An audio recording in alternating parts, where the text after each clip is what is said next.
So today I'm going to show you how to rebuild leaky brake calipers on a 1974 Corvette. So first what you're going to do is take off the brake caliper from the spindle, and I'm going to go ahead and do that. Alright, so after you've taken the brake caliper off of the spindle, you'll come over here and you'll take that bolt off and that bolt off.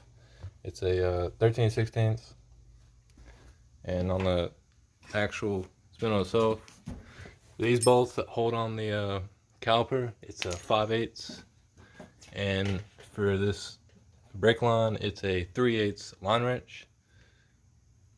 And since this is aftermarket, I used that thumb wrench to take that off. Alright, so after you've taken those two bolts out, you'll just split the halves in half. You'll take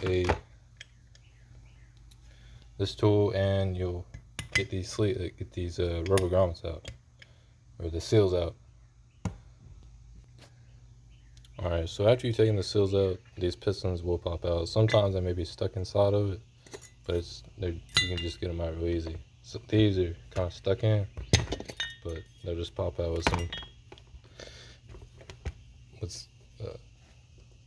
You just try and pop them out if you can. But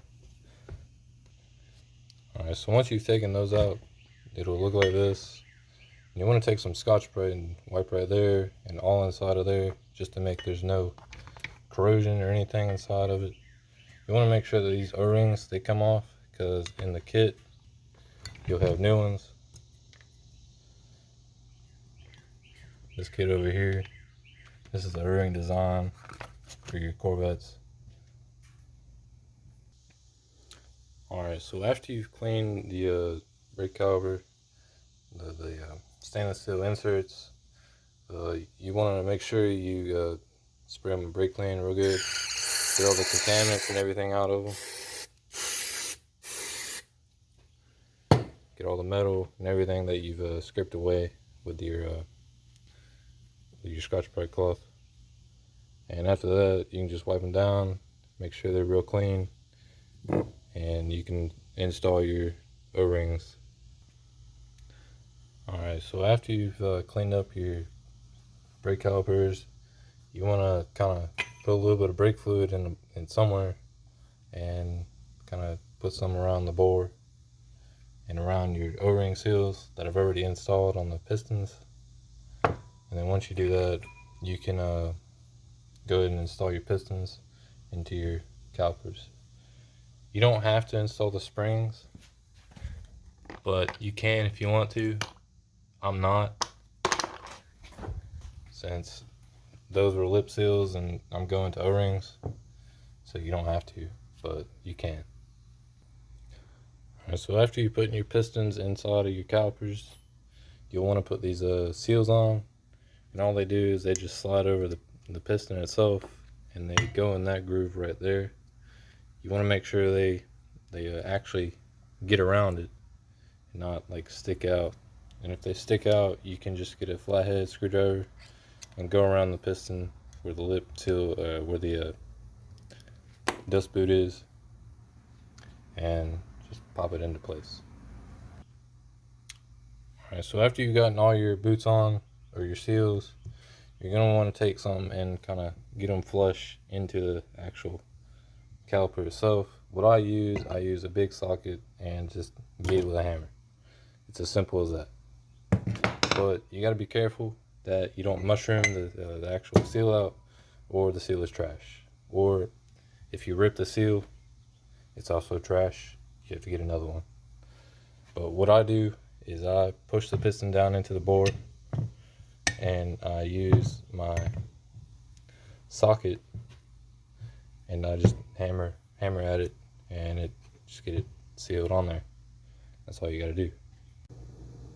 Alright, so after you have put your seals in and everything, you want to take the O-rings, the little O-rings from your seal kit, and make sure you put them in right there, or else you will have some leaky calipers. And you have to do this thing all over again. Well, not all over again, but just split the halves in half and put the O-rings back on. and as simple as that.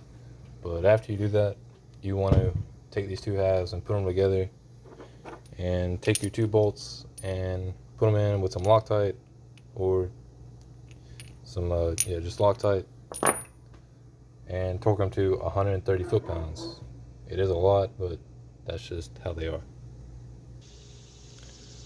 Alright, so after you have them torqued down, you want to make sure you install your bleeder screw. You can do this without them torqued down or without the halves even installed, but I like to install that after I have the halves torqued down. You can torque them down when they are on the vehicle, but you can also do it in a vise. I like to do it in the vise because it's a lot more easier.